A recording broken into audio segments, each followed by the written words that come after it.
तो अब ये क्लास स्टार्ट हो चुकी है, तो आपके पास एक क्वेश्चन है, वो क्वेश्चन हम लोग करने जा रहे हैं। क्वेश्चन है बच्चों आपका फाइंड, या ऐसे समझ लीजिए आपको निकालने हैं the number of real solutions, the number of real solutions of equation.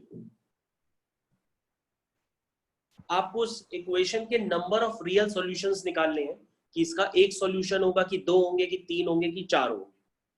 और इक्वेशन बच्चों आपके पास है, वो मैं आपके सामने लिख रहा हूं।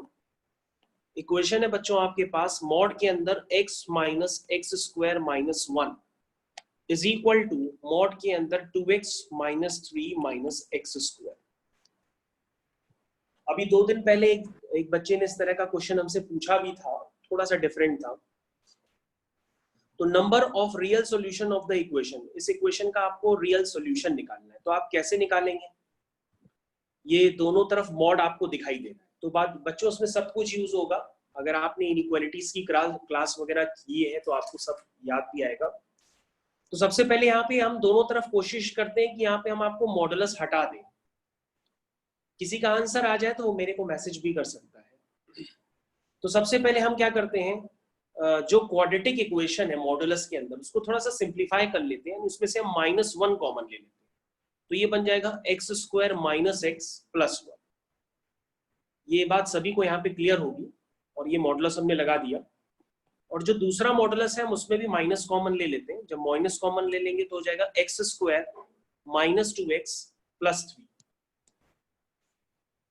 तो अब आप समझ सकते हैं कि ये जो मॉडुलस है, ये मॉडुलस यहाँ पर आप इस तरह से स्प्लिट कर सकते हैं। ये -1 मैंने दोनों तरफ कॉमन लिया है, तो आप इसको लिख सकते हैं। मॉडुलस की प्रॉपर्टी होती है, ये सभी बच्चों को पता होगा, मॉडुलस की प्रॉपर्टी होती है कि mod x y is equal to होता है mod x into mod y. इस प्रॉपर्टी को आप यूज करिए और यहाँ पे लगा दीजिए मॉड ऑफ -1 मॉड के अंदर x square minus x plus 1 is equal to -1 mod, और मॉड के अंदर है x square minus 2x plus 3। ये मॉड के अंदर है। अब दोनों तरफ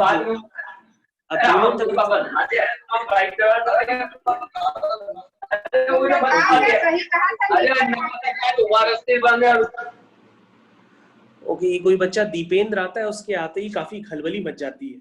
चलो ठीक है, तो दोनों तरफ मॉड -1 मैंने हटा दिया है। अब बेटा ये देखो, -1 का मॉड तो +1 होगा, तो आप उसको +1 लिखिए या ना लिखिए। अब ये क्वेश्चन इस फॉर्म में कन्वर्ट हो गया है, x square minus 2x plus 3। तो हम जानना चाहते हैं किसी बच्चे का सॉल्यूशन क्या अभी तक निकला है। अगर निकला है तो वो मेरे को मैसेज करे। तो बेटा आपके पास अब ये इक्वेशन इस फॉर्म में कन्वर्ट हो गई है। और अगर आप ध्यान से देखिए कि ये जो इक्वेशन है x square minus x plus 1, अगर आप ध्यान से देखिए बेटा कि इसका a पॉजिटिव है और d नेगेटिव है। इसका a पॉजिटिव है और d नेगेटिव है, इसका मतलब ये ऑलवेज क्या है? पॉजिटिव। ये ऑलवेज पॉजिटिव होगी। और जो नंबर ऑलवेज पॉजिटिव होता है उसका मॉड उस पे लगाने का कोई जरूरत ही नहीं है, क्योंकि वो तो ऑलवेज पॉजिटिव है। अगर कोई नंबर ऑलवेज पॉजिटिव होता है तो उसका मॉड पॉजिटिव साइन से ओपन होगा। तो बेटा ये दोनों ही इक्वेशन, चाहे वो x square minus 2x, okay, एक बच्चे का आंसर आ गया, उसका नाम है चंद्रांशु, उसने बिल्कुल सही आंसर निकाल करके दिया है। तो इसके नंबर ऑफ सॉल्यूशंस सिर्फ एक ही होंगे, एक ही इसका सॉल्यूशन निकलेगा, और उस एक सॉल्यूशन की क्या वैल्यू होगी वो जल्दी ही आपके सामने निकलने वाली है। ये a positive d negative, okay. दूसरा बच्चा लक्ष्येंद्र, तो 2 बच्चों की निकल आया। तो बेटा ये दोनों ही ऑलवेज पॉजिटिव है, तो हम क्या करेंगे, दोनों तरफ ये मॉड इस तरह से हट जाएगा। अंशुमन गुड,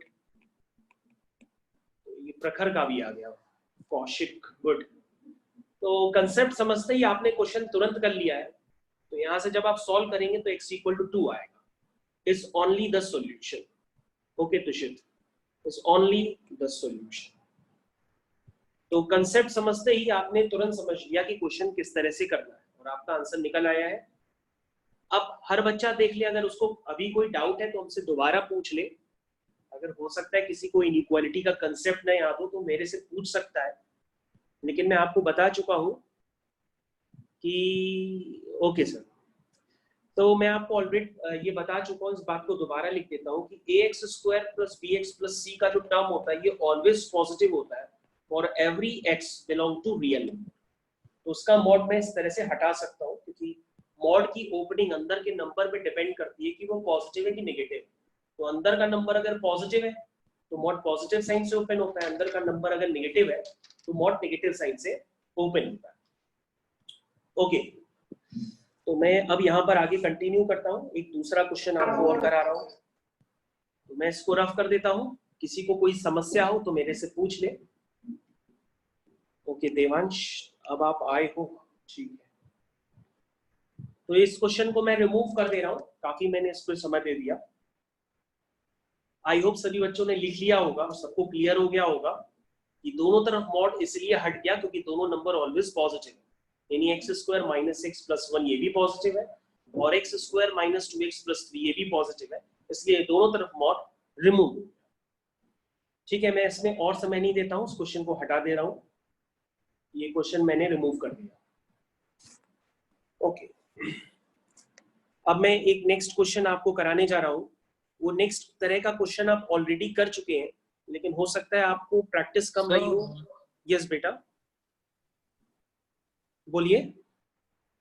प्रॉपर्टी पड़ी तो fx इक्वल टू gx होता है, तो sir whole fx square is mod of fx square is equal to some mod of gx square कर सकते हैं? बिल्कुल कर सकते हैं, 100% होता है। देखिए ऐसा होता है ना कि अगर तो एक्स सर इसे स्क्वायर स्टार्टिंग में ओपन करके स्टार्टिंग में मैं आपका कंसेप्ट समझ गया, मैं उस तरह का क्वेश्चन आपको कराता हूं तब आपको समझ में आएगा। देखो बच्चों, अगर कहीं पे एक्स स्क्वायर लिखा है तो अगर आप जरूरत पड़ेगी तो आप उसको मॉड एक्स स्क्वायर लिख सकते हैं, मैं ये आपको बता रहा हूं। अगर कहीं पर एक्स स्क्वायर लिखा होगा तो आप उसको मॉड एक्स का स्क्वायर भी लिख सकते हैं। लेकिन अगर आप सोच रहे हैं कि मैं इसका उल्टा कर दूं तो मैं इसका उल्टा नहीं करता हूं, मैं आपको समझाने की जो कोशिश कर रहा हूं वो समझिए। मैं समझा रहा हूं, अगर कहीं एक्स स्क्वायर लिखा है तो आप उसको मॉड एक्स स्क्वायर लिख सकते हैं। और बाकी जो क्वेश्चन होगा मैं आपको बताता हूं, वेट करिए, जल्दी ना करिए, मैं सारे तरह के कंसेप्ट के क्वेश्चन बता रहा हूं। तो एक बच्चे ने कहा था कि सर शायद उन्होंने इस टाइप का आपको सर ने क्वेश्चन कराया था, तो मैं आपको इस तरह का एक और क्वेश्चन करा देता हूं तो शायद आपका डाउट यहाँ पे क्लियर हो जाए। ओके, आपको उसका आंसर बताना है। समेशन आर जा रहा है 1 से लेके 20 तक और इंटीग्रल पार्ट के अंदर है 200 अपॉन 2 की पावर आर। तो आपने इस तरह का क्वेश्चन ऑलरेडी कर रखा है, वो इससे डिफरेंट वैरायटी का था। अगर आपको थोड़ा सा डाउट हो तो अब आप इसमें भी फिर से समझ लीजिए। तो इसका आंसर निकालना है। तो जिन बच्चों को इन क्वेश्चंस का मतलब अभी भी नहीं क्लियर है तो मैं उनके लिए कर रहा हूं, वो हमारी बात सिर्फ वो ध्यान से सुने। तो सबसे पहले क्या करना है, आप r इज इक्वल टू 1 डालिए। तो बेटा जब आप r इज इक्वल टू 1 डालेंगे तो ये बन जाएगा 200 अपॉन 2 की पावर 1। ठीक है, समेशन का मतलब ये होता है कि आप एक r की वैल्यू डालने के बाद फिर प्लस का साइन लगाए, फिर r की वैल्यू डालिए, कहां तक डालेंगे, फिर अब r की वैल्यू पड़ेगी 2 प्लस r की वैल्यू क्या पड़ेगी 3 प्लस r की वैल्यू क्या पड़ेगी 4। आई थिंक ये समेशन आपको क्लियर होगा। समेशन का मतलब होता है एक r की वैल्यू डालने के बाद आप प्लस का साइन लगाएं, फिर दूसरी r की वैल्यू डालिए, ऐसे करके 1 से लेके 20 तक आप डालते चले जाइए। तो मेरे ख्याल से मैं इसको लिमिटेड टर्म्स तक ही लिखूंगा, और अगर आपके सामने मोबाइल में कैलकुलेटर चल रहा है तो आप कैलकुलेटर यूज कर सकते हैं। सर यस बेटा बताइए। सर जैसे हमने यहाँ से 200 बाई 2 पर 2 की पावर 5 तो इसलिए फिर डॉट डॉट करके 200 बाई 2 की पावर 20 लिख दे, कोई दिक्कत तो नहीं? नहीं, कोई दिक्कत नहीं है। मैं इतने टर्म्स इसलिए लिख रहा हूँ, मैं यहाँ पर इतने टर्म्स इसलिए लिख रहा हूँ ताकि आपको मैं ज्यादा से ज्यादा समझा पाऊँ। Okay sir, thank you sir. Last वाला टर्म लिख देता हूँ। वेलकम बेटा। तो बेटा ये मैंने लिख दिया। तो अभी हरप्रीत की शायद आवाज आई थी, उसने कहा था 2-4 टर्म लिख करके सिर्फ डॉट डॉट करके ऐसे लिख दें, तो आप वैसे भी लिख सकते हैं। तो आपको समेशन का मतलब यहाँ पे क्लियर हो गया होगा। अब बेटा ये बताओ कि 200/2 क्या होता है? नो बेटा ये ओके, एक बच्चे का आया है जवाब कि सर इसमें जीपी यूज कर सकते हैं। नहीं बेटा, इसमें जीपी यूज करेंगे। अलक्षेंद्र आपका आंसर आसपास है, अभी आंसर नहीं आया है, ठीक है। टाइम पर बहुत हो जाएगा हाँ। ना, तो उसके बाद ऐड करने का कोई मतलब नहीं रहेगा। हाँ बेटा, मेरी हमको आपकी आवाज नहीं आ रही है, आप हमारी आवाज सुनो। 200/2 का मतलब होता है 100। 100। हाँ, आप हमारी आवाज सुनिए, अपना सॉल्यूशन में डिस्कस करिए, हमारी आवाज सुनिए। चलिए, 200/4, 200 2 स्क्वायर मतलब 4, तो 200/4 क्या होता है बेटा? 50। 200/2 क्यूब, 2 क्यूब का मतलब हुआ 8, यानी 200/8 इसको कैलकुलेट करें, ये 25 आ रहा है। फिर बेटा 200/16, तो उसको जब सॉल्व करेंगे तो ये नियरली 12 आ जाएगा, ठीक है। प्लस 200/32, इसको सॉल्व करेंगे तो ये 6, और 200/2 की पावर 6, ये 3 पॉइंट समथिंग आएगा, तो उसको 3 लिख लेते हैं। मैं सिर्फ इंटीजर पार्ट लिख रहा हूं क्योंकि मेरे को जो इंटीजर के आगे डेसिमल पार्ट है उससे कोई लेना देना नहीं होता है। प्लस, तो आप समझ गए होंगे 6 3, और उसके बाद 2 की पावर 7 128, यानी 128, यानी 1 पॉइंट समथिंग होगा, तो 1 आ गया। प्लस, तो 200/2 की पावर 8, ये 200 से एक्सीड कर जाएगा। जब एक्सीड कर जाएगा तो डिवाइड करेंगे, मतलब 200/256 करेंगे, 200/256 करेंगे, तो ये 0 पॉइंट समथिंग आएगा। अब आगे के जो भी होंगे वो सारे नंबर 0 पॉइंट समथिंग, वो आगे के जो भी नंबर होंगे वो सब आगे 0 पॉइंट समथिंग। तो आप ये समझ सकते हैं कि ये क्वेश्चन अब हो चुका है, क्योंकि अगर हम पहले वाले टर्म को देखेंगे तो 200/2 वो तो एग्जैक्टली 100 आ गया, और 100 का इंटीजर पार्ट 100 ही होता है। सिमिलरली 50 का भी इंटीजर पार्ट 50 होता है, 25 का 25, 12 का 12, 6 का 6, 3 का 3, 1 का 1, और उसके आगे जितने भी टर्म है ये सब 0 हो जाएंगे, क्योंकि ये 0 पॉइंट समथिंग होते हैं, और 0 से 1 के बीच में अगर कोई नंबर लाई करता है तो उसका इंटीग्रल पार्ट 0 होता है। ओके, तो सबसे पहले आंसर आया है कौशिक का। कौशिक का एकदम सही आंसर है। इसको अगर हम सम करेंगे तो ये सम आ रहा है 197। ओके, तो आखिरी में आंसर आया है 2 बच्चों का, एक कौशिक का है, एक सहज का है, और बाकी अंशुमन आसपास था, ठीक है। तो बेटा आप इसको सम करेंगे तो ये 197 होगा। देखिए अगर सर बस पॉजिटिव वाले को ऐड कर लेंगे सर। यस बेटा, क्या कह रहे हैं? हाँ, जो सा ग्रेटर देन 0 होगा उसको ऐड कर लेंगे, बाकी को नेग्लेक्ट कर देंगे। हाँ, बाकी सब कैंसिल हो जाएंगे ना, क्योंकि हाँ, पार्ट 0 आ जाएगा। ठीक है सर। ठीक है। तो देखो भाई, अगर किसी को नहीं क्लियर है, ये अभी 52 लोग पढ़ रहे हैं, तो 52 लोगों में अगर किसी को नहीं क्लियर है इस तरह के क्वेश्चंस कैसे किए जाते हैं, तो मेरे से अभी भी पूछ सकता है, मैं दोबारा बता दूंगा। अमन सिंह, अनंत, अनिकेत, अनमोल, अंशुमन, अर्पित, अरुणिमा, भार्गवी, भव्या, चंद्रांशु, दीपेंद्र, गर्भ, हरमीत, किसी को अगर पूछना है तो हमसे दोबारा पूछ ले, क्योंकि आप इस तरह का क्वेश्चन ऑलरेडी कर चुके हैं। मैंने आपको एक तरह का इसलिए करा दिया ताकि आपको और समझ में आ जाए। भाई जैसे 200/8 करेंगे तो 25 आएगा, वैसे 200/2 की पावर 5 करेंगे। ओके, सबका आंसर आ गया, ठीक है, सबको समझ में आ गया तो अच्छी बात है। तो जैसे बेटा अगर 6.4 आ रहा है तो 6.4 का इंटीग्रल पार्ट तो 6 होगा, ये तो सभी समझते हैं ना। जैसे 3.5 आ रहा है तो उसका इंटीग्रल पार्ट 3 होगा, ठीक है ना। तो ये सबको पता होना चाहिए। तो आपको कुछ करना नहीं है, यहाँ पर सिर्फ क्या करना होता है, डिवाइड करना होता है। डिवाइड करके जो इंटीग्रल पार्ट होता है, यानी जो इंटीजर पार्ट होता है, वो सिर्फ और सिर्फ आपको लिखना होता है। तो मेरे ख्याल से अब क्वेश्चन आपको समझ में आ गया होगा कि इस तरह के क्वेश्चंस दिखने में बहुत खतरनाक लगते हैं, लेकिन अगर आप थोड़ा सा भी करेंगे उसको तो आपसे हो जाएंगे जल्दी, बस लेकिन करना तो पड़ेगा ही, ठीक है। क्वेश्चन और फिर हाँ बेटा, मैं अभी करा रहा हूँ, तसल्ली रखो, मैं सब करा रहा हूँ, वेट करो। मैंने ऐसे वैरायटी बना के रखी है ताकि आप क्वेश्चंस को ज्यादा से ज्यादा कर पाए। ओके, अब मैं नेक्स्ट क्वेश्चन यहाँ पे दे रहा हूँ, नेक्स्ट क्वेश्चन दे रहा हूँ। ये इस तरह का भी डाउट जो है हर बच्चे को अभी भी है, तो मैं इसको क्लियर कर दे रहा हूँ। ओके, क्वेश्चन है हमारा नेक्स्ट सॉल्व। क्वेश्चन है हमारा नेक्स्ट सॉल्व। क्वेश्चन है 6 times of fractional part of x is equal to 3 times of integral part of x minus 13। ये क्वेश्चन है। सॉल्व का मतलब बच्चों ये होता है, अब सुनो भाई मेरी बात ध्यान से सुनो, सब छोड़ो अपना काम। सॉल्व का मतलब ये होता है कि यहां पर आपको जो वेरिएबल है x उसकी वैल्यू निकालनी होती है, ठीक है। सॉल्व का मतलब ये होता है जो वेरिएबल है x उसकी वैल्यू आपको निकालनी होती है। अब बेटा इस क्वेश्चन को करने में काफी सारे बच्चों को, किसी से क्वेश्चन अजीब तरीके से हो रहा है, किसी से डाउट बन जा रहा है बीच में, कोई कुछ बता रहा है, कोई कुछ बता रहा है। तो अगर आप इसको ढंग से दोबारा देखें, तो मैं इसको आपको दोबारा समझाने की कोशिश कर रहा हूं।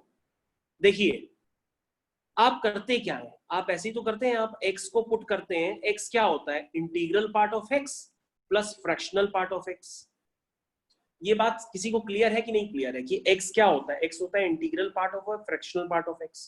अगर नहीं क्लियर है तो आप ऐसे देख लीजिए कि अगर आप 4.2 लिखते हैं तो 4.2 का मतलब क्या होता है? 4 प्लस 0.2 ही तो होता है। इसका मतलब यही तो है, x is equal to integral part of x plus fractional part of x। तो फ्रैक्शनल पार्ट उसका 0.2 है और इंटीग्रल पार्ट 4 है। तो अगर मैं x की जगह integral part of x plus fractional part of x लिखता हूं, तो उसमें आप डाउट मत करिए कि सर इसमें ऐसा क्यों लिख रहे हैं, क्योंकि भैया हमको यहाँ पर x निकालना है। अब उस x के अंदर इंटीजर भी हो सकता है और एक फ्रैक्शनल पार्ट भी हो सकता है, इसलिए मैं ओवरऑल ये थोड़ा ना मान के चलूंगा कि हमारा x पहले से ही इंटीजर है।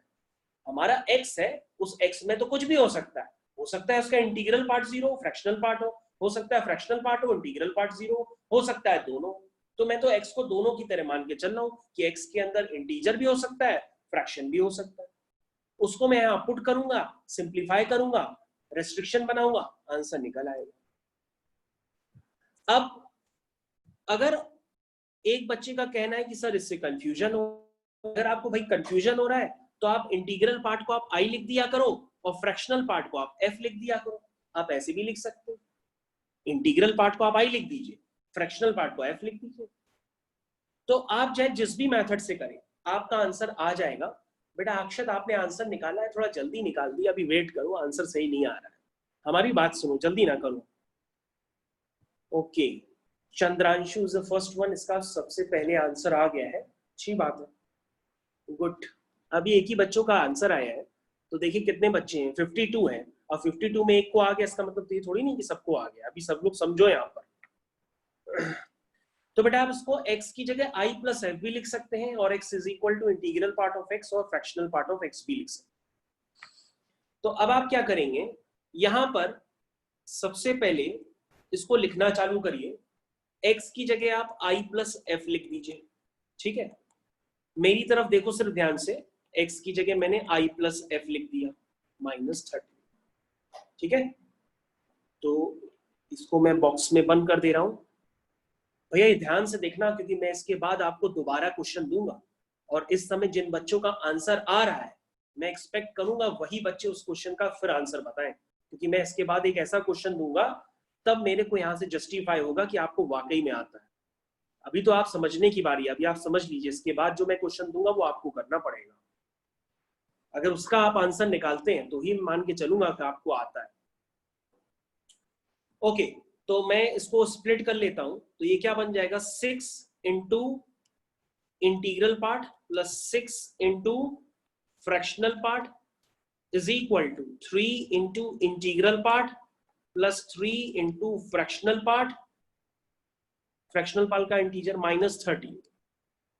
अब भैया अगर किसी पे फ्रैक्शन लगा हुआ है, ध्यान से समझो अंशुमन, अभी अगर किसी पे फ्रैक्शनल पार्ट लगा हुआ है तो उसका इंटीग्रल पार्ट तो है ही नहीं ना, तो वो तो 0 हो जाएगा। तो आप उसको 0 लिख दीजिए, क्योंकि इसका फ्रैक्शनल पार्ट तो होगा ही नहीं ना इंटीजर का, क्योंकि वो तो इंटीजर है। और फ्रैक्शनल पार्ट का तो अगर हम फ्रैक्शनल पार्ट लेंगे तो एज इट इज 6f बन जाएगा, इंटीग्रल पार्ट का इंटीग्रल पार्ट लेंगे तो 3i बन जाएगा, और फ्रैक्शनल पार्ट का इंटीग्रल पार्ट लेंगे तो वो 0 बन जाएगा। -13। अभी कई बच्चों का आंसर नहीं आ रहा है, आप जल्दी मत बचाइए बेटा। सहज अभी मेरा आंसर देखो, अभी हम कर रहे हैं क्वेश्चन। देखो मैंने कहा था ना नहीं निकल रहे आंसर, निकलेगा तो मैं बताऊंगा। 3i -13, no 6f is equal to 3i -13। Sir ये आपने हाँ बेटा। इंटीग्रल में जीरो क्यों रखा? किसको बेटा? इंटीग्रल पार्ट का आपने जीरो क्यों रखा है? जो स्टार्टिंग में है, क्योंकि बेटा वहां पे फ्रैक्शनल पार्ट लगा हुआ है। अगर हम नंबर हमारा इंटीजर है तो उसका फ्रैक्शनल पार्ट क्या होगा? 0 होगा, क्योंकि वो साइन जो है वो फ्रैक्शनल पार्ट का है। जो साइन है वो फ्रैक्शनल पार्ट का है, ठीक है? नो सर, ये थर्ड लाइन में आपने लिखा है, मैंने पहले आपने लिखा 6 ब्रैकेट i प्लस f, मतलब इंटीग्रल पार्ट ऑफ फ्रैक्शन, उसको सर हाँ। स्प्लिट कर लिया आपने अलग अलग, स्प्लिट कर लिया, बिल्कुल। आपने।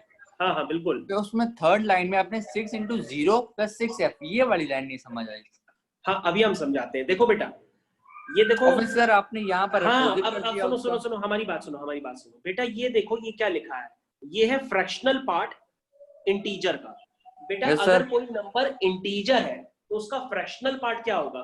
0। 0। अगर हाँ तो तभी तो मैंने इसकी जगह क्या डाल दिया, इसकी जगह मैंने 0 डाल दिया। या अगर नंबर इंटीजर है, जैसे नंबर मान लो इंटीजर है, मान लो 2 है, तो 2 का फ्रैक्शनल पार्ट क्या है? 0 है ना, तो इसकी यहाँ जगह हमको फ्रैक्शनल पार्ट वैल्यू डालनी है। तो फ्रैक्शनल पार्ट में इसका 0 है तो मैं 0 ही लिखूंगा। ये बात आप समझने की कोशिश करिए, मैंने उसका फ्रैक्शनल पार्ट लिखना है। ओके सर, ठीक है ना? हाँ ओके सर। सर एक साइड में फ्रैक्शनल पार्ट और एक साइड में इंटीग्रल पार्ट को जीरो करेंगे, दोनों में अलग अलग। नहीं बेटा, जो क्वेश्चन है, क्वेश्चन में देखो, क्वेश्चन में सबसे पहले स्टार्टिंग में दिया हुआ है 6 × फ्रैक्शनल पार्ट ऑफ x, तो उसके अंदर वो फ्रैक्शनल पार्ट से ओपन होगा। और राइट हैंड साइड में 3 × इंटीग्रल पार्ट ऑफ x, तो वो इंटीग्रल पार्ट के अंदर आएगा i प्लस है। अगर f का अगर हम इंटीजर पार्ट लेंगे तो वो 0 हो जाएगा, इसलिए राइट हैंड साइड में f का इंटीजर पार्ट 0 हो गया है, क्योंकि वो क्या है? फ्रैक्शन है। ठीक है ना? ओके। सर अगर इस यहाँ साइड तक फ्रैक्शन होता है, सर अगर इस साइड फ्रैक्शन होता है सर इंटीग्रल होता है सर, हम लोग पे यहाँ पे फ्रैक्शन के 0 रखते हैं, इधर इंटीजर के 0 रखते हैं। हाँ बिल्कुल बिल्कुल बेटा। अगर बेटा कोई इंटीजर आएगा तो इंटीजर का इंटीग्रल पार्ट इटसेल्फ वो नंबर बन जाएगा, ठीक है ना? और अगर मान लो वो फ्रैक्शनल है और फ्रैक्शनल का इंटीजर पार्ट लेंगे तो फ्रैक्शनल का इंटीजर पार्ट क्या होता है? 0। देखो बेटा, हम आपको लिख के फिर से दिखाते हैं, बिल्कुल जल्दी ना बताइए। जैसे 0.6, तो 0.6 का फ्रैक्शनल पार्ट क्या होगा? 0.6 होगा ना।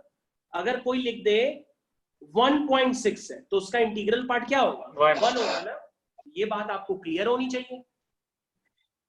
ओके, ये बात आपको क्लियर होनी चाहिए। ठीक है, तो मैंने वही किया है यहां पर। ओके, मैं आगे कंटिन्यू करता हूं। अब यहां से बच्चों फ्रैक्शनल पार्ट की वैल्यू निकालो। फ्रैक्शनल पार्ट, जब बच्चों यहां से फ्रैक्शनल पार्ट की वैल्यू निकालेंगे तो वो कितनी आएगी? वो आएगी 1/6 टाइम्स 3i -13। ये बच्चों फ्रैक्शनल पार्ट की वैल्यू आएगी। ये बच्चों फ्रैक्शनल पार्ट की वैल्यू आएगी, ठीक है? ये फ्रैक्शनल पार्ट की वैल्यू। अब बेटा आपको क्या सिखाया गया इसके बाद? आप रेस्ट्रिक्शन लगाते हो कि जो फ्रैक्शनल पार्ट होता है वो 0 से 1 के बीच में लाई करता है। तो बेटा ये रेस्ट्रिक्शन आप यहां पे लगाइए कि जो फ्रैक्शनल पार्ट है वो आपका क्या है? वो है 3i/6। 3i/6 का मतलब वो i/2 -13/6। ये आपका किसके बीच में लाई करना चाहिए? 0 से 1 के बीच में लाई करना चाहिए, ठीक है? अब बेटा अगर आपके पास ये रिलेशन आपको पता है तो आप यहां से इंटीजर की वैल्यू खुद निकाल सकते हो। इस इनइक्वालिटी से i की वैल्यू निकालो, क्या आएगी? गलत आंसर आ रहा है उज्जवल। बेटा यहां से i की वैल्यू निकालो, इस इनइक्वालिटी को सॉल्व करो। तो कैसे सॉल्व करेंगे? तो इस इनइक्वालिटी को सॉल्व करो। सब लोग भैया मेरी तरफ ध्यान दो, आप लोग अपने आंसर मत निकालो। आप क्या करिए, यहां से i की वैल्यू निकालिए। तो क्या करेंगे? सबसे पहले आप पूरी इक्वेशन में 13/6 ऐड कर दीजिए। तो जब 13/6 ऐड करेंगे, देखो मैं एक एक स्टेप लिख रहा हूं, इसके बाद वाले क्वेश्चन में एक भी स्टेप नहीं लिखूंगा, वो आपसे करवाऊंगा। पूरी इक्वेशन में मैंने 13/6 ऐड कर दिया, तो ये कैंसिल हो जाएगा और यहाँ पर 1 + 13/6 हो जाएगा, तो यहाँ हो जाएगा 19/6। अब मैं क्या करूंगा, पूरी इक्वेशन में 2 का मल्टीप्लाई करूंगा, 2 का मल्टीप्लाई करूंगा तो ये 13/3 हो जाएगा और यहाँ पर I हो जाएगा और यहाँ पे 19/3। मैं कैलकुलेटर से 13/3 की नियरली वैल्यू लिख देता हूँ, वो 4.1 आएगी और 19.3 लगभग 6.1। अब आप ध्यान से देखो, अगर इंटीजर जो है वो 4.1 से 6.1 के बीच में लाई करता है तो उसमें कितने इंटीजर्स आएंगे, तो उसमें 2 इंटीजर्स आएंगे। 4.1 से 6.1 के बीच में 2 इंटीजर्स आएंगे और वो 2 इंटीजर्स क्या होंगे, 5 और 6। गुड, चंद्रांशु एकदम सही बता रहा मेरे साथ। तो 5 और 6, गुड बेटा। तो बेटा इस इंटरवल में सिर्फ 2 इंटीजर आएंगे, 5 और 6। तो आपके पास इंटीजर आ चुके हैं, तो आप फ्रैक्शनल पार्ट भी निकाल लीजिए। फ्रैक्शनल पार्ट क्या था, फ्रैक्शनल पार्ट था आपका 1/6 टाइम्स 3i - 13। तो बेटा एक बार इसमें i क्या डालिए, 5 डालिए। जब इसमें आप i 5 डालेंगे तो आपका जो फ्रैक्शनल पार्ट होगा वो सिंप्लीफाई होकर के 2/6 यानी कि 1/3 आ जाएगा। ओके, और बेटा जब आप इसी फ्रैक्शनल पार्ट में, इसको मैं दोबारा लिख देता हूं, इसी फ्रैक्शनल पार्ट में जब आप i क्या डालेंगे, 6 डालेंगे, तो आपका यहां से फ्रैक्शनल पार्ट जो आएगा वो फ्रैक्शनल पार्ट आएगा 5/6। कितना आ रहा है, 5/6। इसमें डालिए 5/6 आ जाएगा। अब बेटा आपका क्वेश्चन खत्म हो चुका है, आपको x निकालना था, तो x होता है आपका i + f। तो एक बार 2 कंडीशंस है, एक बार आप i 5 है तो f 1/3 है। इनको जब सम करेंगे तो ये सम आएगा 5 + 1/3 यानी कि 16/3। और दूसरा जब हम x निकालेंगे i + f करके, तो बेटा आपका जो i है वो 6 है और जो f है वो 5/6। ठीक है, तो उसको जब सॉल्व करेंगे तो 41/6। तो बेटा ये आपके 2 आंसर हैं। अब आप जैसे भी करिए आपका आंसर यही आना चाहिए। अब मैं चेक कर लेता हूं किसने आंसर निकाला है इतनी देर में। क्वेश्चन कौन से चैप्टर का? ठीक है, क्या बेटा? ओके, तो यहाँ पर आंसर जो आया है वो आंसर आया है, प्रभांशु ने तो अभी भेजा है, चंद्रांशु का तो, उज्जवल नहीं, अंशुमन नहीं, अलक्षेंद्र नहीं। अलक्षेंद्र के 3 आंसर आ गए हैं। 3 क्यों आ गए? चलो अलक्षेंद्र ने गुड कोशिश की। ठीक है, इसमें आंसर बहुत ही कम बच्चों के आए हैं। वंश का आ गया था, वंश का आ गया, हाँ वंश का आ गया था। ठीक है, ओके, तुमसे गलती से 4 इंक्लूड हो गया होगा, वो 4.1 से स्टार्ट हो गया। सर हाँ हाँ बताइए। सर इस क्वेश्चन में स्टार्टिंग में जो है वो 6 फैक्टोरियल पार्ट x है सर। क्या कह रहे हो बेटा, आवाज नहीं आ रही है, क्या कह रहे हो? सर जो स्टार्टिंग में क्वेश्चन में 6 फैक्टोरियल पार्ट x गिवन है ना, equal to 3 integral part x - 13। हाँ, इसको फ्रैक्शनल पार्ट कहते हैं, फ्रैक्शनल। हाँ सर, फ्रैक्शनल पार्ट x है, इसलिए हमने सर उसको इंटीग्रल पार्ट को 0 किया है क्योंकि फ्रैक्शनल का इंटीग्रल 0 होगा। हाँ हाँ बिल्कुल। और सर दूसरी साइड में इंटीग्रल पार्ट है, तो इंटीग्रल का जो इंटीग्रल का वो फ्रैक्शनल पार्ट 0 होगा। बिल्कुल बेटा, हाँ हाँ ठीक है सर, बस यही पूछना था। Thank you sir. सर हाँ बेटा बोलिए, बोलते रहिए आप। सर एक डाउट था। हाँ हाँ डाउट पूछिए।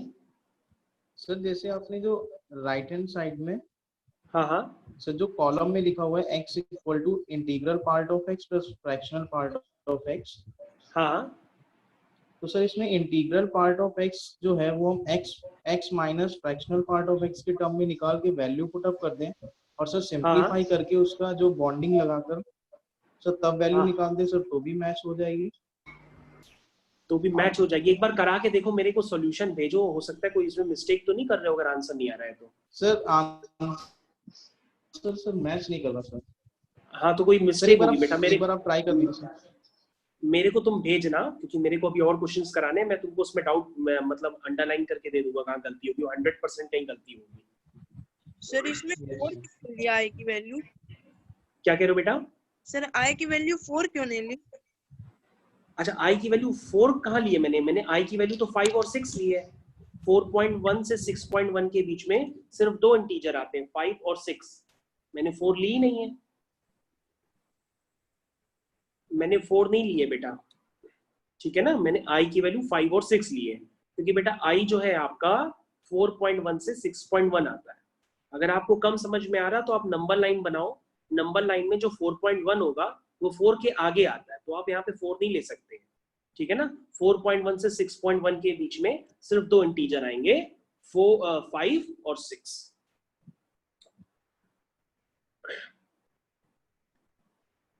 ओके, तो ये क्वेश्चंस बहुत सारे बच्चे नहीं कर पाए हैं, लेकिन अभी जो हमने बताया आप उसको समझिए, सॉल्यूशन समझिए, उसको करने की कोशिश करिए। बहुत एक्साइटेड होने की जरूरत नहीं है, आप क्वेश्चन को समझिए और उसको करिए।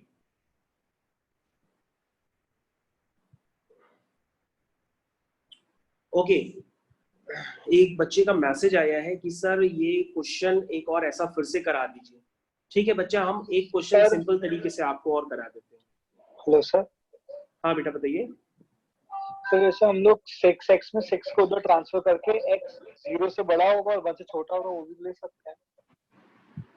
बेटा ऐसे लेफ्ट राइट करने से आप ये देखो, आप जिस तरीके से कर रहे हो, क्योंकि मैं आपकी कॉपी नहीं चेक कर पा रहा हूँ, आप आंसर देखो, ये तो आंसर आ रहे हैं आपके सही आने चाहिए। हाँ सर, आंसर आ रहे हैं तो आप सही, हाँ आंसर आ रहे हैं तो सही है, क्योंकि मैं असल में हो सकता है मैं आपका मेथड उसमें ऐसे समझ नहीं पाऊंगा जब तक कॉपी नहीं देखूंगा।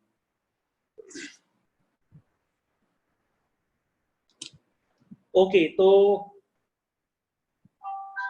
अभी 2 बच्चों ने मैसेज, अच्छा बेटा मैं बता रहा हूँ, मैं एक क्वेश्चन ऐसा और करा देता हूँ, फिर एक क्वेश्चन आपको करने के लिए फिर देता हूँ। ओके, मैं एक बार और समझा देता हूँ, मैं एक सिंपल सा क्वेश्चन और कर दे रहा हूँ, एक बार मैं और समझा देता हूँ, फिर मैं आपसे करवाऊंगा, तब आपको फिर से आना चाहिए। मतलब मैं एक क्वेश्चन चाहता हूँ, आप लोग सबसे आना चाहिए उसका आंसर। ओके, अभी मैं एक और करा देता हूँ। यस बेटा।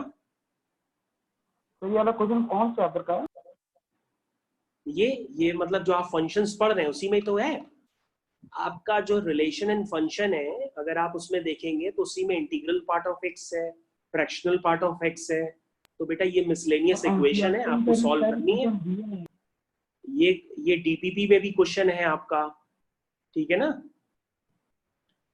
ओके, तो आपको समझना होगा, नहीं समझ में आया तो हमसे पूछिए, मैं इसको हटा रहा हूं और मैं आपको दोबारा दे रहा हूं क्वेश्चन करने के लिए। ठीक है, नेक्स्ट क्वेश्चन मैं दे रहा हूं, बिल्कुल आप जल्दी मत बचाइए, आप सॉल्व करिए, आप जैसे भी आंसर आना चाहिए। देखिए ये आपका नेक्स्ट क्वेश्चन है, ये आपका नेक्स्ट क्वेश्चन है। अब डीपीपी में ये दिया हुआ है, ऐसा नहीं करिए कि आप हमको देख करके जल्दी से आंसर मैसेज करिए, ऐसा मत करिएगा। आप इसको करिए और अपने आप को सेटिस्फाई करिए। मतलब x को integral part of x plus fractional part of x डाल के सॉल्व करिए और आपको यहाँ पे x की वैल्यू निकालनी है। बहुत ही सिंपल क्वेश्चन है, आप इस पे टाइम लीजिए, इसको करिए। ऐसा मत करिए कि डीपीपी से देख करके हमको आंसर सेंड कर दीजिए।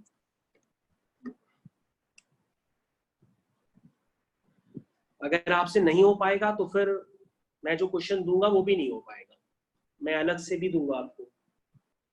चलिए ठीक है, ओके मैं स्टार्ट करता हूं। तो सबसे पहले x is equal to integral part of x plus fractional part of x, मैं इसको i प्लस एफ लिख देता हूं क्योंकि बार बार ब्रैकेट बनाने में दिक्कत आती है। ओके मैं सॉल्व करता हूं, तो x की जगह मैंने लिख दिया i प्लस एफ। अब सब लोग मेरी तरफ देखो, अपना मत करो, क्योंकि आप लोग खुद लिखने लगते हो फिर समझ नहीं पाते हो बीच में। तो x की जगह मैंने i प्लस एफ डाला है, ठीक है। तो मैंने इस इक्वेशन में x की जगह i प्लस एफ डाला है। तो बेटा लेफ्ट हैंड साइड पे क्या है, लेफ्ट हैंड साइड पे इंटीजर्स है, एक i पे इंटीजर है, एक f पे पड़ेगा इंटीजर पार्ट, एक 1 पे पड़ेगा इंटीजर पार्ट। ओके तो सबसे इसका आंसर आया है भाई, बेटा आपने जल्दी निकाल लिया है क्या?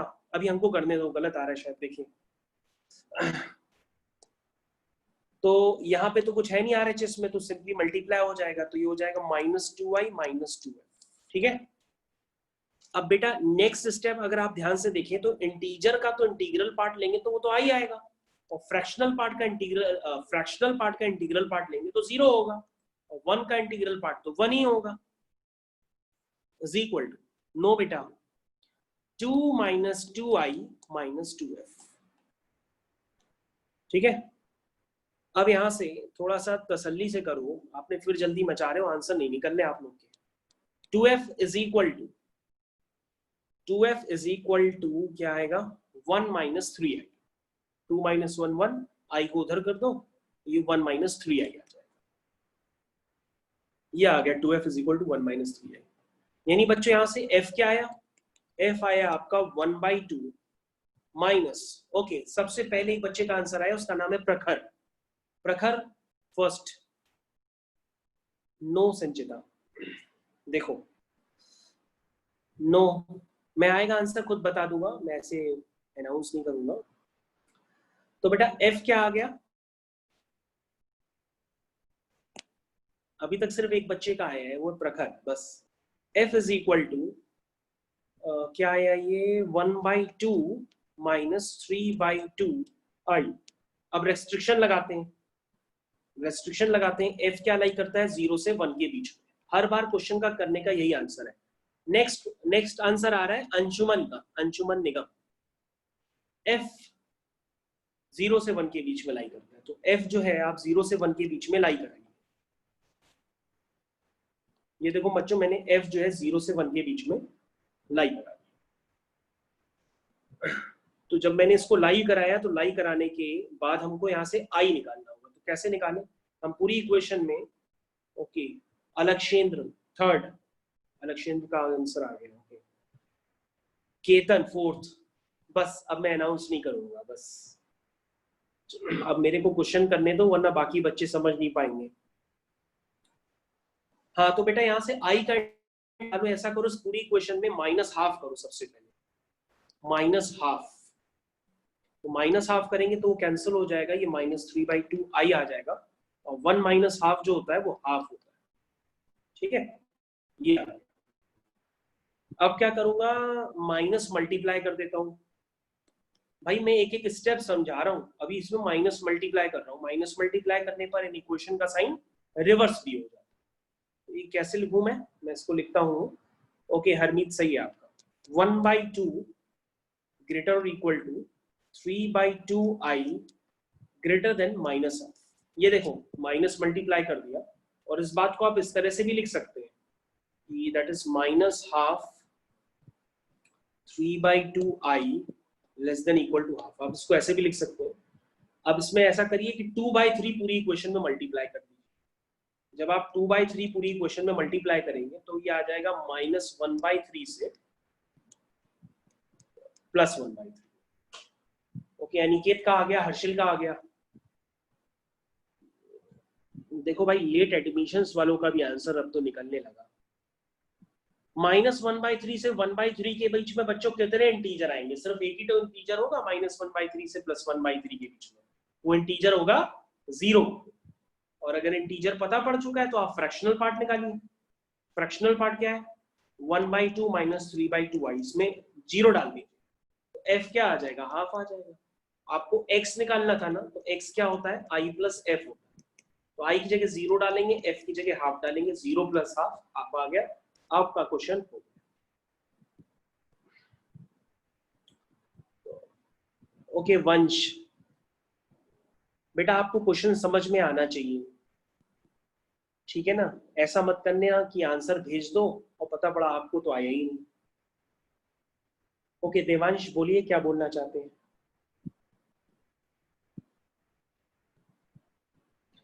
अच्छा, कुछ नहीं बोलना चाहते, चलो ठीक है।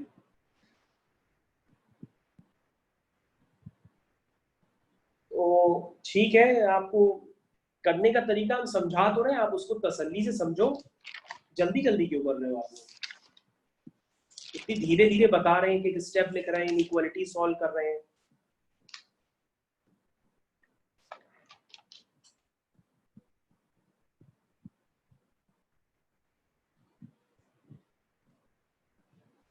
ठीक है, समझ में आया सबको।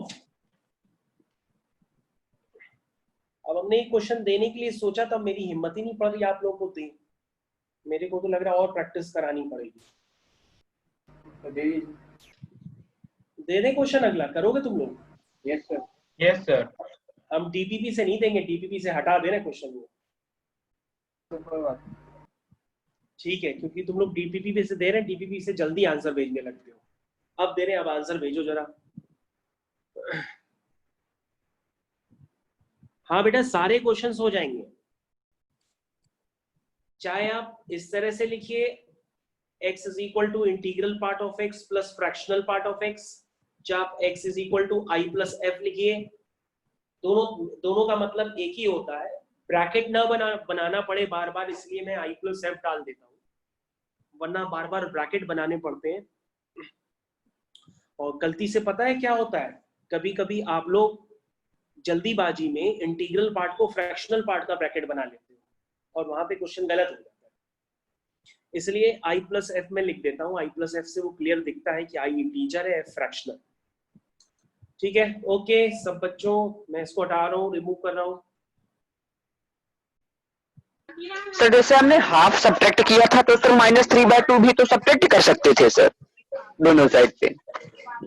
नहीं, दोनों साइड पे -3/2 सब्ट्रैक्ट करेंगे तो i सेपरेट कैसे होगा? 3/2 हाँ i के साथ 3/2 मल्टीप्लाई हो रहा है ना, i के साथ 3/2 मल्टीप्लाई हो रहा है। समझ गया सर। ओके बेटा, धन्यवाद। तो बच्चों ऐसा है, ये बच्ची है संपदा, ये इसके शायद नेटवर्क प्रॉब्लम है, ये बार बार ज्वाइन नहीं कर पा रही है। संपदा अगर तुम आ गई हो तो हम तुमको बेटा वीडियो रिकॉर्डिंग भेज देंगे, नोट्स भी भेज देंगे।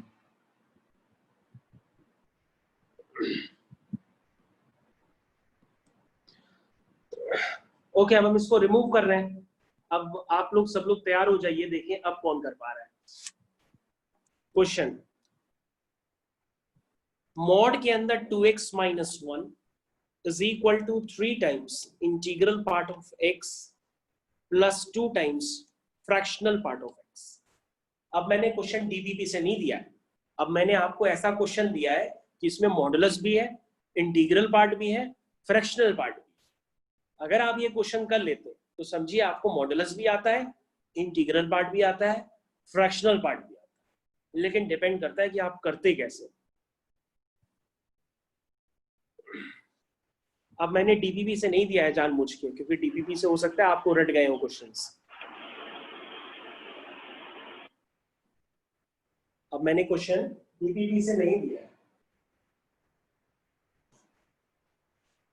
तो आपके पास समय है, मैं वेट कर रहा हूं, तब तक आप सॉल्व करिए।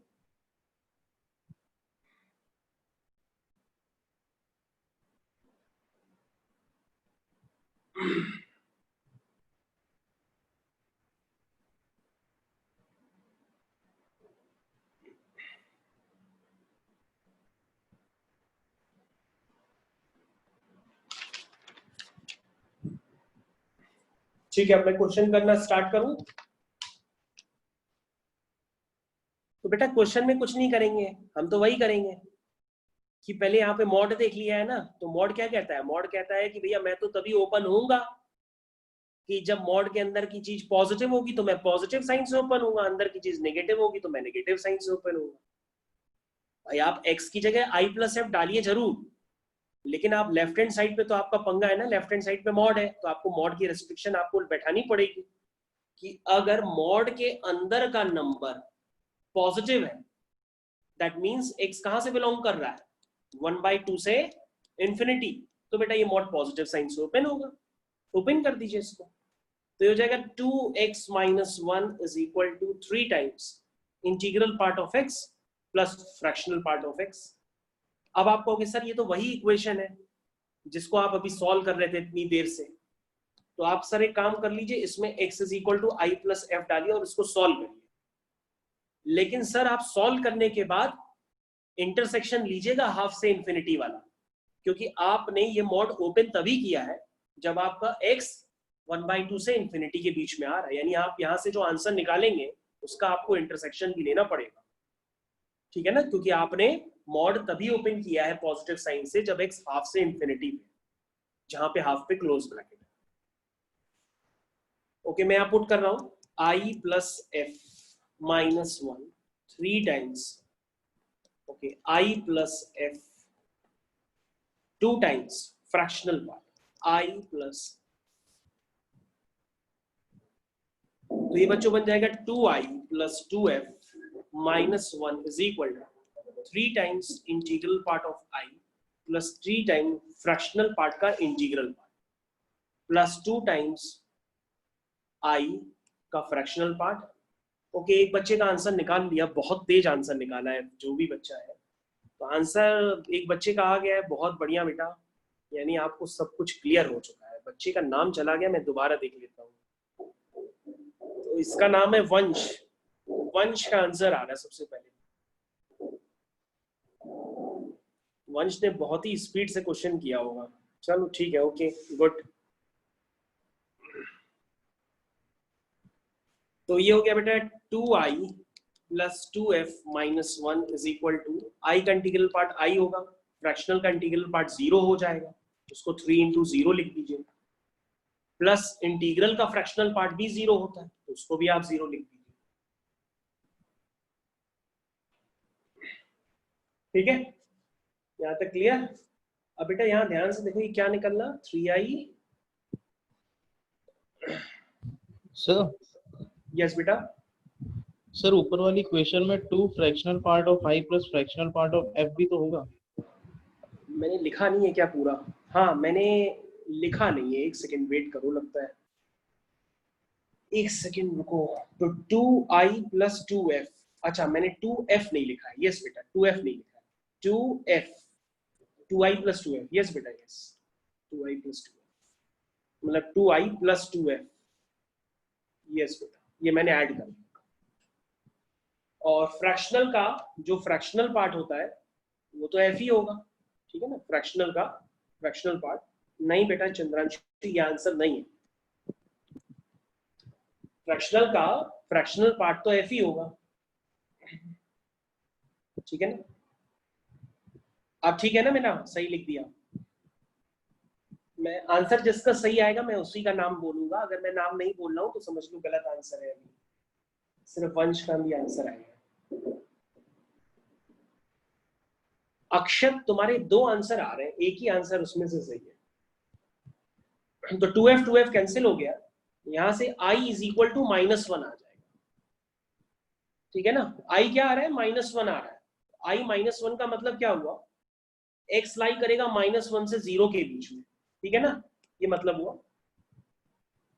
भैया अगर माइनस 1 आ रहा है तो हाफ से इंफिनिटी के बीच में माइनस 1 थोड़ी नहीं आता है, जब हाफ से इंफिनिटी के बीच में माइनस 1 नहीं आएगा तो माइनस 1 से 0 कैसे आ जाएगा, समझिए ना हमारी बात। तो ये जो पहले वाला केस है, पहले वाला केस से नो सॉल्यूशन, पहले वाले केस से कोई भी आंसर नहीं आया, क्योंकि अगर हम इंटरसेक्शन लेंगे तो कोई आंसर आएगा ही नहीं।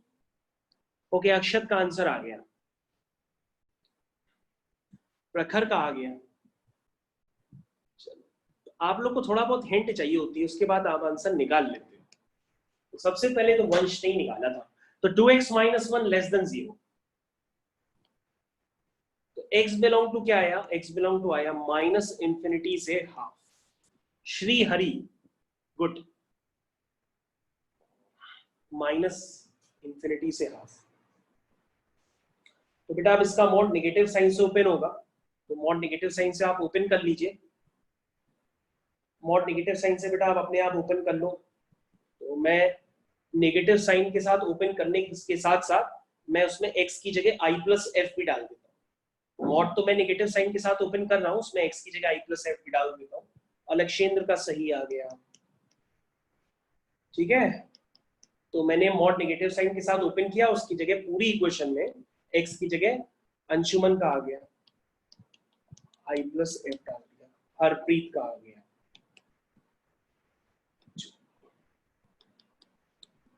ठीक है भाई, ये मैंने लिख दिया। तो ये हो गया minus 2i minus 2f plus 1 is equal to 3i plus 2f, बाकी पार्ट 0 हो जाएगा। ये स्टेप आपको क्लियर होना चाहिए, minus 2i minus 2f plus 1 is equal to 3i plus 2f। बाकी जो पार्ट होगा वो 0 हो जाता है। बेटा यहां से आ जाएगा -5i is equal to,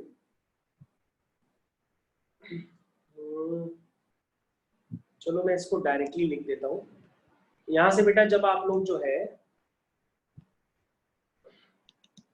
okay मैं इसके बाद का स्टेप लिख दे रहा हूं डायरेक्टली, मैंने रफ में सॉल्व कर लिया है। यहां से जो फ्रैक्शनल पार्ट आपका आ रहा है वो फ्रैक्शनल पार्ट आ रहा है 1 - 5i/4, ये फ्रैक्शनल पार्ट। और फ्रैक्शनल पार्ट में रेस्ट्रिक्शन लगा दीजिए कि फ्रैक्शनल पार्ट जो होता है वो 0 से 1 के बीच में लाई करता है। दैट मीन्स अब आप समझ गए होंगे कि 0 1 - 5i divide by 4 less than 1, मतलब फ्रैक्शनल पार्ट को मैंने 0 से 1 के बीच में लाई करा। अब बच्चों उसको सिंप्लीफाई करो। कैसे सिंप्लीफाई करेंगे? पहले 4 से मल्टीप्लाई करो। जब हम 4 से मल्टीप्लाई करेंगे तो ये कुछ इस तरीके से आ जाएगा, ठीक है? ठीक। अब पूरी इक्वेशन में -1 करो। पूरी इक्वेशन में -1 करेंगे तो ये आ जाएगा इस तरह से, आ जाएगा -1, ठीक है? और उसके बाद पूरी इक्वेशन में माइनस से मल्टीप्लाई करो। माइनस से मल्टीप्लाई करने के बाद 5 से डिवाइड करो।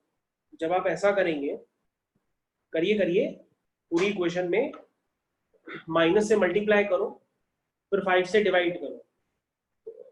जब आप ऐसा करेंगे तो ये कंडीशन आ रही है कि जो आपका i है वो -3/5 से 1/5 के बीच में लाई करता है। इसका मतलब -3/5 और 1/5 के बीच में जो इंटीजर पार्ट होगा वो सिर्फ 0 ही आएगा, और इंटीजर पार्ट इस फ्रैक्शनल पार्ट में डाल देंगे, जो फ्रैक्शनल पार्ट में बॉक्स में बना रहा हूं। तो बेटा आपके पास जो f होगा वो 1/4 आएगा। और बेटा इसी तरह से आपका आंसर आ गया x = i + f। और बच्चों ये बात क्लियर कर लेना कि जो 1/4 है वो -∞ से 1/2 के बीच में आता है, ठीक है ना? 1/4 -∞ से 1/2 के बीच में आता है। और x = i + f लिखेंगे, यानी कि 0 + 1/4 1/4, यानी आपका आंसर आ गया x = 1/4। ये आपका बच्चों आंसर है, इसको मैंने कर दिया। अब मैं देखता हूं पहले वाले में, यस बेटा बताइए। पहले वाले में कोई सॉल्यूशन होता, हाँ, तो उसका यूनियन लेते। दोनों का यूनियन लेते कि इंटरसेक्शन? नहीं यूनियन लेते, क्योंकि पहले केस अलग था, दूसरा केस अलग है। हाँ वो यूनियन, हाँ ठीक है। यूनियन लेते ना, पहला केस अलग है, दूसरा केस अलग है, तो दोनों का यूनियन लेते हैं। चलिए मैं देखता हूँ किसके किसके। सर एक बार मॉड पॉजिटिव खुलेगा, एक बार नेगेटिव भी ओपन होगा सर मॉड? हाँ बेटा, मॉड का मतलब यही होता है कि मॉड के नंबर के अंदर अगर पॉजिटिव होता है तो पॉजिटिव साइन से ओपन होता है, नेगेटिव होता है तो नेगेटिव साइन से ओपन होता है। सर यार ना f इक्वल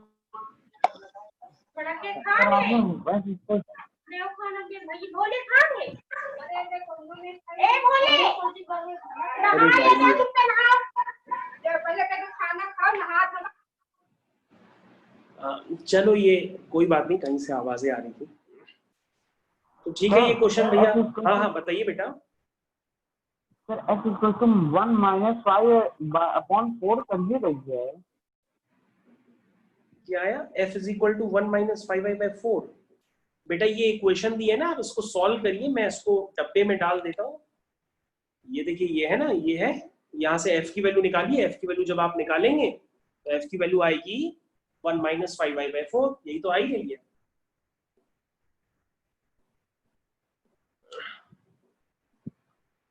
सॉल्व करिए, आता है। चलिए ठीक है, तो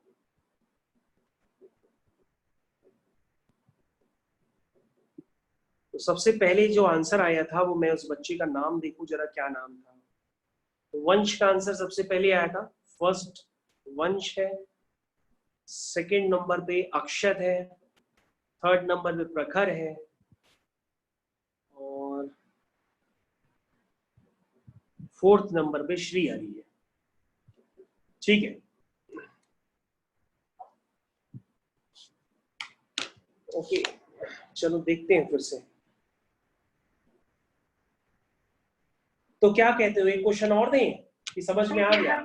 सर अगर मॉड में जो -1 है अगर वो +1 होता तो फिर दोबारा वो करते नहीं सर नेगेटिव में ओपन? हाँ, ठीक है बेटा।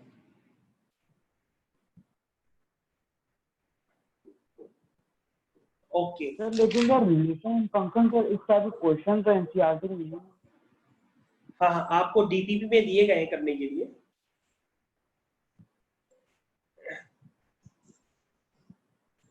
डीपीपी में आपको इस तरह के क्वेश्चंस दिए गए हैं करने के लिए, आप कर सकते हैं।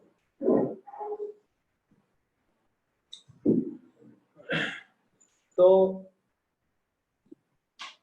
ठीक है, हम लोग आगे कंटिन्यू करते हैं और आगे करते हैं इस क्वेश्चन को। चलिए मैं एक क्वेश्चन और देता हूं, थोड़ा सिंप्लीफाइड दे रहा हूं, तो मैं इसको रफ कर देता हूं।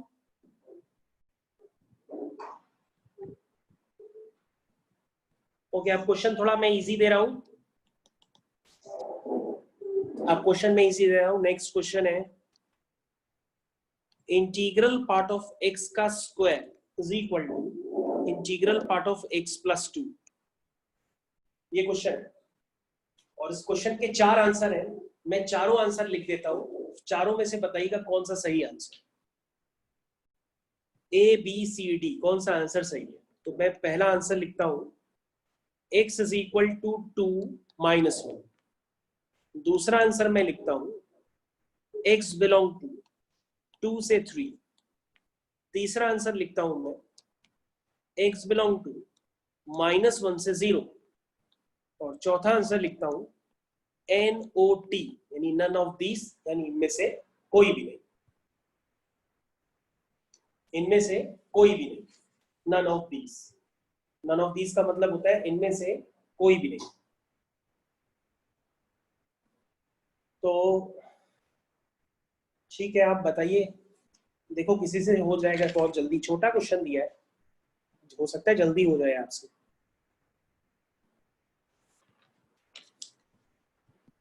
सर ऑप्शन डी है क्या? क्या है option D? Yes, answer is D. Option हाँ, डी ऑप्शन, नन ऑफ दीस।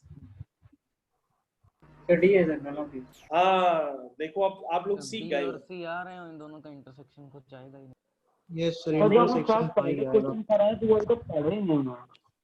हाँ, आंसर इज डी पार्ट, क्योंकि बी और सी आंसर आ रहे हैं लेकिन उन दोनों का यूनियन होगा, इंटरसेक्शन नहीं बेटा। Yes sir, union.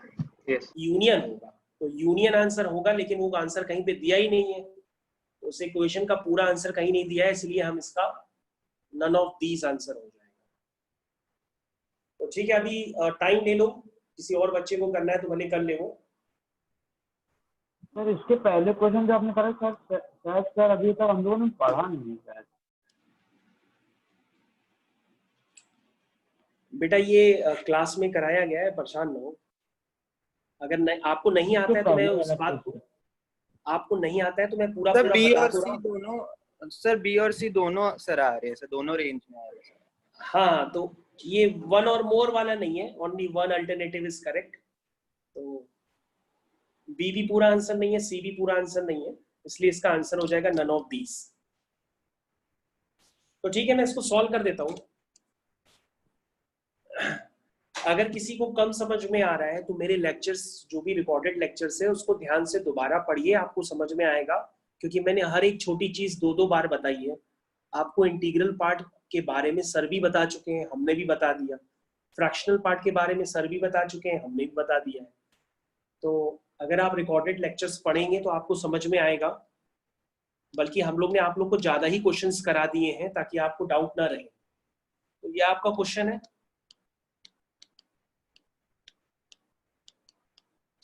तो 2 का इंटीग्रल पार्ट 2 ही होगा। ये इक्वेशन बन जाएगी, इंटीग्रल पार्ट ऑफ एक्स का square minus integral part of x minus 2 is equal to 0। अगर आपको इंटीग्रल पार्ट ऑफ एक्स देखने में दिक्कत है तो आप उसको a मान लीजिए, तो ये बन जाएगा a square minus a minus 2 is equal to 0। इसको फैक्टराइज कर लीजिए, जब आप इसको फैक्टराइज करेंगे तो आएगा a minus 2 a plus 1 is equal to 0, और वैल्यू पुट करेंगे तो ये a क्या है, ये इंटीग्रल पार्ट है, ठीक है, -2 integral part plus 1 is equal to 0। तो बेटा जब इस तरह की इक्वेशन होती है तो ये दोनों ही यहाँ से जो इंटरवल से आंसर आएगा उनका यूनियन लेंगे, इंटरसेक्शन थोड़ा ना लेते हैं आप। अगर आप क्वाड्रेटिक इक्वेशन को सॉल्व करते हैं 1 और 2 आता है तो दोनों ही तो आंसर लेते हैं ना, उनका इंटरसेक्शन थोड़ा ना लेते हैं। इंटरसेक्शन लेंगे तो कभी आंसर आएगा ही नहीं। चलिए, तो यहाँ से बेटा इंटीग्रल पार्ट ऑफ एक्स क्या आएगा, 2 आएगा, और यहाँ से इंटीग्रल पार्ट ऑफ एक्स क्या आएगा, -1 आएगा।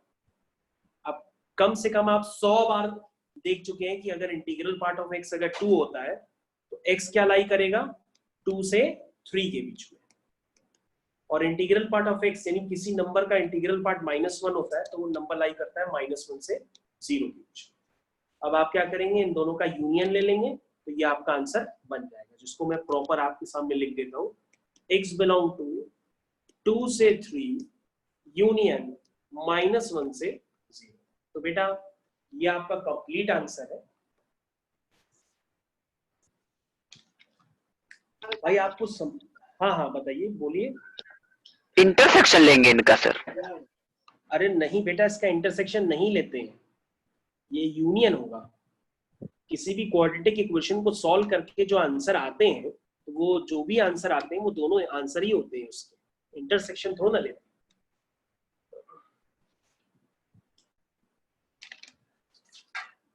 आप लोग पढ़ाई में ध्यान ना भटकाइए, जितनी देर पढ़ाते हैं बस उतनी देर ध्यान से देख लिया करो, तो आपसे क्वेश्चन होने लगेंगे। ध्यान भटकेगा तो फिर क्वेश्चंस नहीं हो पाएंगे।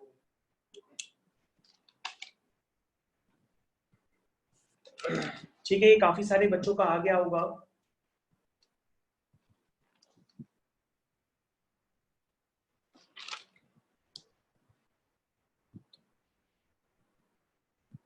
ये काफी सारे बच्चों का आंसर आ गया होगा।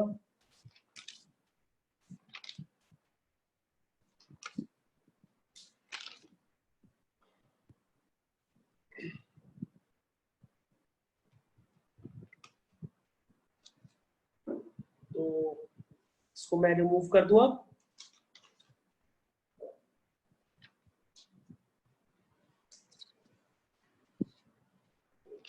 ओके, मैं इस क्वेश्चन को रिमूव कर दूं अब। ठीक है, मैं रिमूव कर रहा हूं उसको।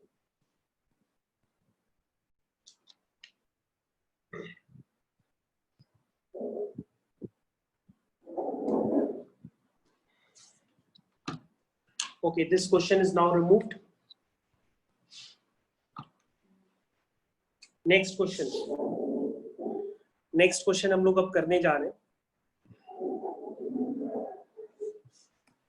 नेक्स्ट क्वेश्चन है, गिवन है y is equal to 2 times integral part of x plus 3 is equal to 3 times integral part of x minus 2 plus 5। ये गिवन है, ये y is equal to given है, आपको फाइंड करना है ये part, integral part of x plus y find करना है। तो मैं इसके आपको 4 आंसर्स भी दे रहा हूं ताकि आप आंसर जल्दी से निकाल पाओ।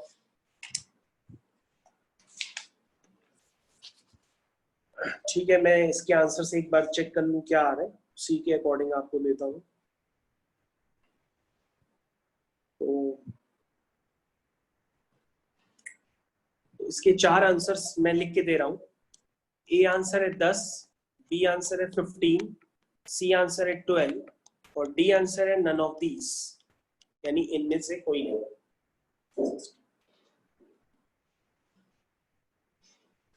किसी का इसमें भी सर x की जगह पे i प्लस f रखते चलेंगे ना? ये 2 इक्वेशंस हैं, अब आप जैसे भी सॉल्व करिए। 2 इक्वेशंस मैंने दी है, आपको x प्लस वाई का इंटीग्रल पार्ट चाहिए। इसको आप ऐसे भी समझ सकते हैं कि x प्लस वाई का इंटीग्रल पार्ट मतलब, ओके एक बच्चे का आंसर आ गया, इसको आप ऐसे भी लिख सकते हैं। हाँ, सबका आंसर आ गया है, ओके हाँ हाँ ओके ओके। तो सहज का आंसर सही है, लक्षेंद्र का सही है, अमन का सही है, वंश का सही है, प्रभांशु का सही है। ठीक है ओके। अरे किसी का एक आंसर गलत आ रहा है, सी ऑप्शन नहीं है बेटा इसका, सी ऑप्शन नहीं है इसका, सी ऑप्शन नहीं है। तो integral part of x plus y इसका मतलब हुआ integral part of x plus integral part of y। 15 आ रहा है क्या? हाँ 15 आएगा बेटा, 15 20 15।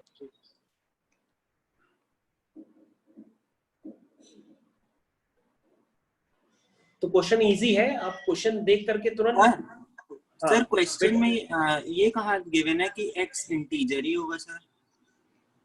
क्या बेटा? सर क्वेश्चन में देखो, क्वेश्चन में ध्यान से देखो बेटा, x पे इंटीग्रल पार्ट लगा हुआ है, मैं थोड़ा ना कर रहा हूँ कि क्या है। ये देखो, आप ध्यान से Box देखो, जो function। क्वेश्चन है उसके अच्छा according- सर समझ गए सर, समझ गए सर। देखो वो आपने इक्वल टू करके मॉड x वो किया। सर x की वैल्यू 4 होगी ना? हाँ मेरे को पता नहीं, मैं सॉल्व कर रहा हूँ। देखो बॉक्स ऑफ x की 4 है। हाँ बॉक्स ऑफ x। ये बेटा ये इक्वेशन है, सामान्य इक्वेशन, जैसे मैं इतनी देर से सॉल्व कर रहा हूँ मैंने वही लिखी है। ये मैंने y इज इक्वल टू करके, ये दोनों इक्वल है तो मैंने इनको इक्वल कर दिया। तो जब मैंने इक्वल किया तो यहाँ से x की वैल्यू आ जाएगी बेटा 4, ये x की वैल्यू 4 है। और बेटा इंटीग्रल पार्ट ऑफ x 4 आ गया, और अगर इंटीग्रल पार्ट ऑफ x 4 आ गया तो y भी आप निकाल सकते हैं। तो y डिपेंड कर रहा है 2 times integral part of x plus 3। तो बच्चों यहाँ पे ये हो जाएगा 2 into 4 plus 3, that is 8 plus 3। 8 plus 3 कितना हुआ? 11।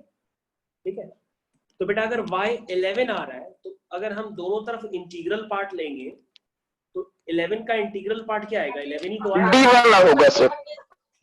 11 का इंटीग्रल पार्ट 11 आएगा। तो चलो लास्ट, हाँ हाँ, इस क्वेश्चन में काफी सारे बच्चों के आंसर्स आ गए हैं। अब लगता है आपको समझ में आया है वाकई। लास्ट थर्ड पार्ट के बाद समझा दीजिए। कौन सा बेटा? सर लास्ट थर्ड पार्ट से। लास्ट थर्ड पार्ट से मतलब यहाँ से कह रहे हो? इधर से?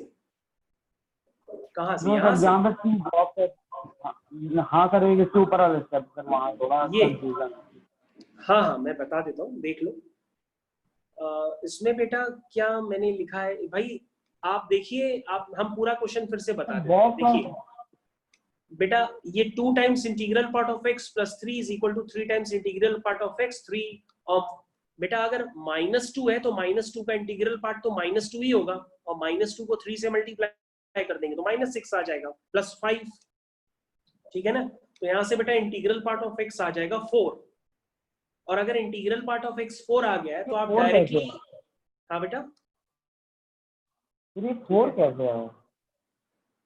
4 कैसे आया? अरे इस इक्वेशन को सॉल्व करिए, मतलब तब 4 आएगा। अच्छा मैं सॉल्व कर देता हूँ, ओके मैं तुम्हारे लिए, अच्छा मैं सॉल्व कर देता हूँ, कोई बात नहीं। देखो बेटा, ये लिखा है 2 times integral part of x plus 3 is equal to 3 times integral part of x। -6 plus 5, -6 plus 5 होता है -1। ठीक है, और 3 प्लस -1 को उधर कर दो, उधर आके +1 हो जाएगा, और ये लाइक टर्म्स कलेक्ट कर लो जैसे लाइक टर्म्स सॉल्व किए जाते हैं। तो 3 + 1 होता है बेटा 4, और 3 integral part of x -2 integral part of x, तो ये बनेगा इंटीग्रल पार्ट ऑफ x। तो बेटा यहाँ से x 4 आ गया। नहीं समझ में आया? तो 3 इंटीग्रल पार्ट ऑफ x और -2 इंटीग्रल पार्ट ऑफ x, ये सर बॉक्स x क्यों होता है? ये बेटा आ हमको गया आ गया ना। हाँ तो बेटा ये मतलब जैसे 3x - 2x लिखते हैं तो 3x - 2x x होता है, यहाँ पे x की जगह इंटीग्रल पार्ट ऑफ x है, तो 3 integral part of x -2 integral part of x, तो इंटीग्रल पार्ट ऑफ x होगा। यहाँ से इंटीग्रल पार्ट ऑफ x 4 आ गया, और मैंने इंटीग्रल पार्ट ऑफ x डाल दिया तो वहां पे, तो वहां से y आ गया। अब बेटा यहाँ पे मेरे को x और y अलग अलग नहीं निकालने थे, मेरे को जो क्वेश्चन की डिमांड है उसको पूरा करना था। क्वेश्चन की डिमांड है कि आपको integral part of x plus integral part of y चाहिए, तो इंटीग्रल पार्ट ऑफ x और इंटीग्रल पार्ट ऑफ y निकाल के आप उसको ऐड कर दीजिए, आपका आंसर आ जाएगा।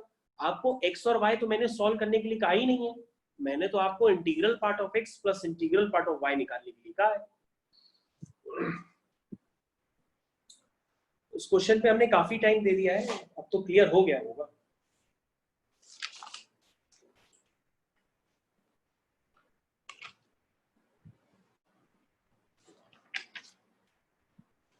अब तो आपको अच्छे से क्लियर हो गया होगा।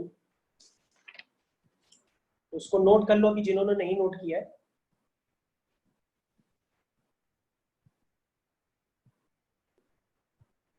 सर यस बेटा बताइए। सर जैसे अगर इसकी दूसरी अप्रोच सर, क्या ये सही हो सकती है सर? जैसे x की वैल्यू हमने निकाल ली 4 से 5 तक सर, है ना? हाँ हाँ बिल्कुल बिल्कुल। हाँ। y की निकाल ली 11, अब फिर sir mod of x plus y के अंदर sorry greatest integer function x plus y के अंदर सर इन दोनों की वैल्यू सर पुट करी तो सर वैसे भी आ रहे सर 15 से 16 के बीच में सर तो मतलब बिल्कुल वो भी कर सकते हैं, बिल्कुल बिल्कुल बेटा बिल्कुल। ओके मैं एक ऐसा क्वेश्चन और दे देता हूँ, देखो एक और क्वेश्चन दे रहा हूँ, वेट करो। वैसे इस वाले क्वेश्चन का आंसर ज्यादातर बच्चों ने निकाल लिया है, लेकिन मैं एक क्वेश्चन और दे देता हूँ। लिखिए, find the values of x and y if आपको x और y की वैल्यूज निकालनी है, मतलब x और y का या इंटरवल भी आ सकता है, कोई वैल्यू भी आ सकती है, वो तो क्वेश्चन सॉल्व करने में पता पड़ेगा। तो पहली आपकी इक्वेशन है 2 times integral part of x plus 1 plus integral part of y is equal to 6। ये आपकी बच्चों फर्स्ट इक्वेशन है। और सेकेंड इक्वेशन है y plus integral part of y is equal to 8। ये आपकी सेकेंड इक्वेशन है।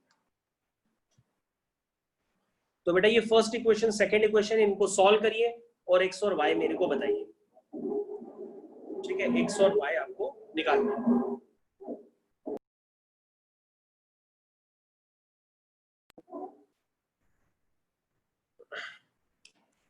तो काफी इजी क्वेश्चन है। y4 है, x2 और y4 एक इंटरवल आएगा बेटा मेरे ख्याल से। y4 से 5 है और x 0 से 1। यस सर, हाँ बिल्कुल सही जवाब, इंटरवल, Good. ठीक है सर। क्या नाम है बेटा आपका? सर अंशुमन। अच्छा अच्छा ठीक है। यस सर, x 0 से 1 और y 4 से 5। तो इसका मतलब ये हुआ कि अब आपको समझ में आ गया भैया कि इंटीग्रल पार्ट का मतलब क्या होता है, फ्रैक्शनल पार्ट का क्या होता है। सर इसमें भी अगर x प्लस वाई, ठीक है मैं तो उसको सॉल्व कर लेता हूँ। तो ये हो जाएगा 2 times integral part of x plus 2। Okay मैं कर लूँ बेटा, y का integral part is equal to 6, ठीक है? ये आपकी फर्स्ट इक्वेशन है। इसको मैं थोड़ा सा सिंप्लीफाई कर लेता हूँ। तो 2 times integral part of x plus integral part of y is equal to 4। ये फर्स्ट इक्वेशन को मैंने सिंप्लीफाई कर दिया, फर्स्ट इक्वेशन को मैंने ये सिंप्लीफाई किया।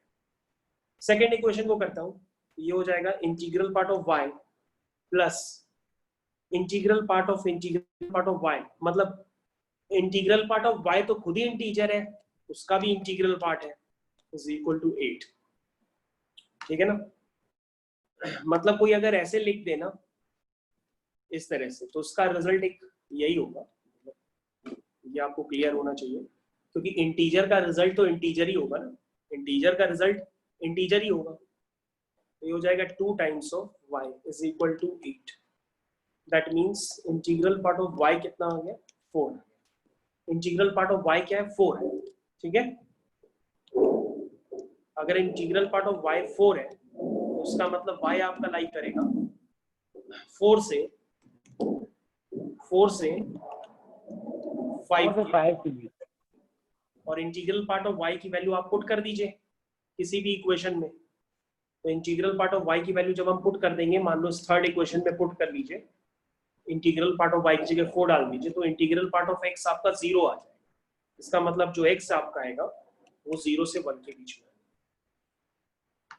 ठीक है? तो ये आपके 2 आंसर है,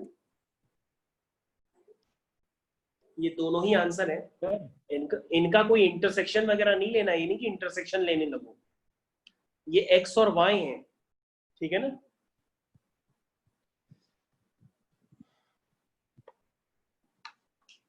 ओके मेरे ख्याल से अब ज्यादातर बच्चों को क्लियर हो गया होगा कि क्वेश्चन किए कैसे जा रहे हैं।